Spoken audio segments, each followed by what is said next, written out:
det har inte kommit att det så. Ja, jag vet. Tänk om han brände framför alla muslimer, vad det är. Han är död. Ja. Men nu ska vi inte göra det värre, eller hur? Han har gjort fel. Ja, vi ska göra fel. Ja, exakt, det är det. Men 2 fel blir inte helt rätt. Jo. Nej, det blir jättefel bara. Det bevisar att han sätter göra det om igen. Det han vill, det är att visa, han tycker ju inte om muslimer. Han vill visa att muslimer är dumma. Och vi tycker inte om hela landet. Nej. Och vi ska förstöra Han vill ju reta upp muslimer. Nej, vi är Sverige. Lyssna. Han vill reta upp muslimer, eller hur? Och Säg inte till mig nu istället för vissa att ni är bättre, för det kommer jag inte göra. För det går inte. Det går inte. Folk Han har berättat att han startar, vi slutar. det går inte. Folk är irriterade. Folk kommer inte att sluta bara för att du säger till. Du är en vanlig människa. Jag tar det exakt som jag tar en annan människa. Ja, vad bra. Han startar, vi slutar.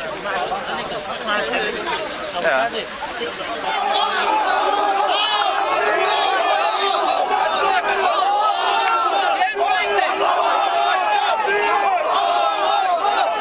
Det går inte. Du ska inte ha sådana upplopp. Kolla, kom. Ja, jag kollar. Du ska inte ta fram det där. Kolla. Jag kollar på dig. Nej. Nej. Kom igen. ياخدوها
Hello again. Over 40 years ago, I married a Swedish woman and went to live in Sweden. It was in those days, the 1970s, that Sweden was the dullest and most law-abiding country you could possibly imagine. It was far worse than Germany. At that time, Sweden was ethnically homogeneous. That is to say, all the people one saw were white and Scandinavian in appearance. It was so peaceful and boring that I couldn't stick it for long, so I returned to the Middle East. Times have changed though, and Sweden is by all accounts a very lively and exciting place to live these days. I think vibrant is perhaps the accepted term to describe society in Sweden today. It is the gun crime centre of Europe. Only Croatia sees more people killed by guns than Sweden. You think things are bad in London, but that's nothing compared to what is happening in Stockholm and Gothenburg.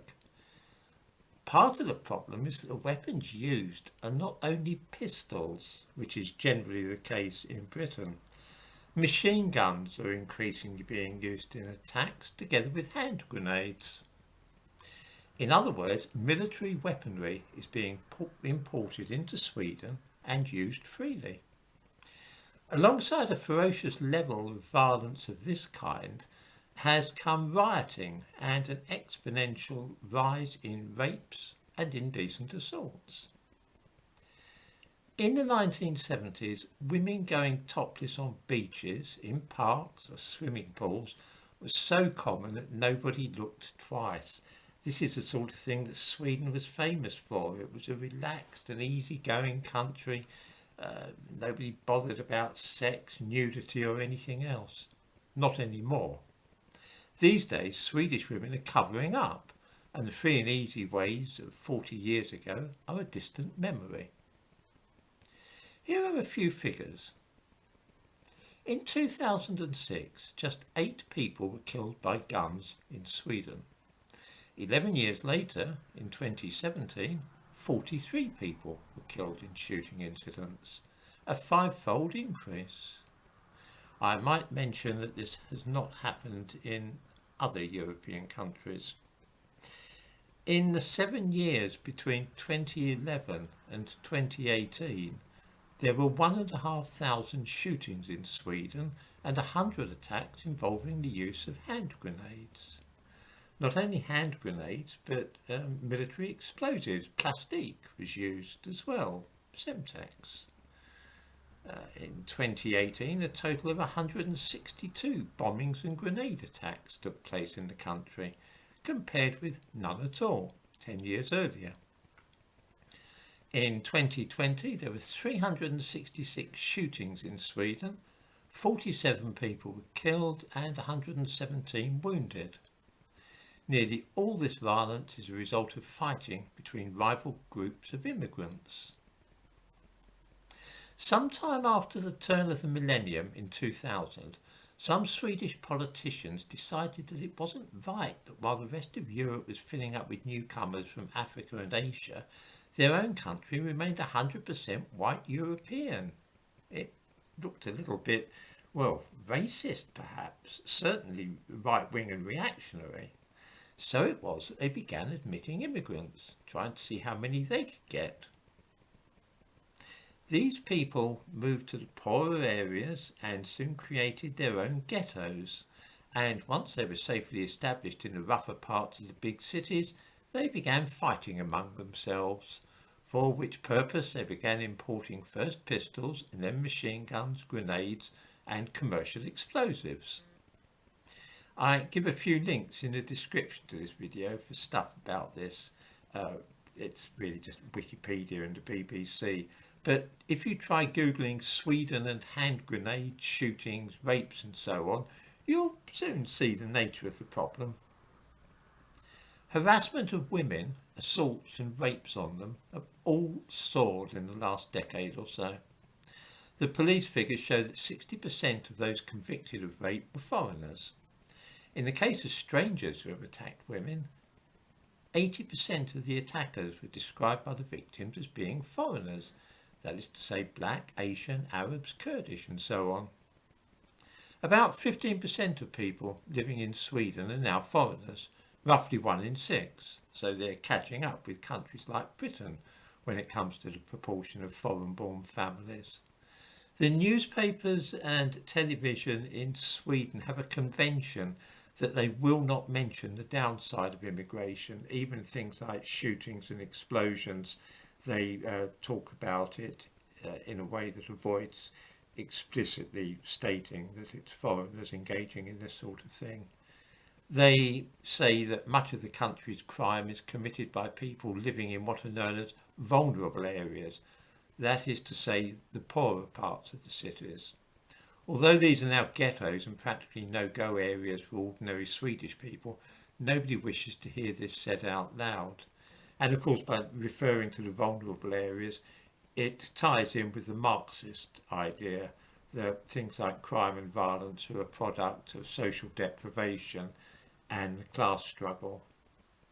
It's not true, incidentally. It's not true in this country either. There are plenty of poor white people, but in areas where there are a lot of white people that are poor and disadvantaged, you don't get the levels of crime that you do in areas that have a high number of immigrants or foreign-born families. I might mention that during the Depression in the 1930s, conditions for ordinary working families were absolutely hideous. They didn't, in general, resort to crime. Sweden's a fascinating case because it's possible to see the effects of large-scale immigration without any of the confounding factors which we see in countries like Britain, which have had large immigrant populations for generations. In Sweden, we are able to compare the before and after state of the country because all this has happened over the course of just 20 years. In Britain, this collapse of national culture and traditions has happened in slow motion, as one might say. Because it's been spread over 60 or 70 years, it has not been quite so obvious, except to old gimps like me who can remember that far back and compare the past with the present. In Sweden, though, the whole ghastly process has taken place in a few years, and so it's possible to chart the destruction of the Swedish way of life in real time, as you might say, observing it day by day as it happens.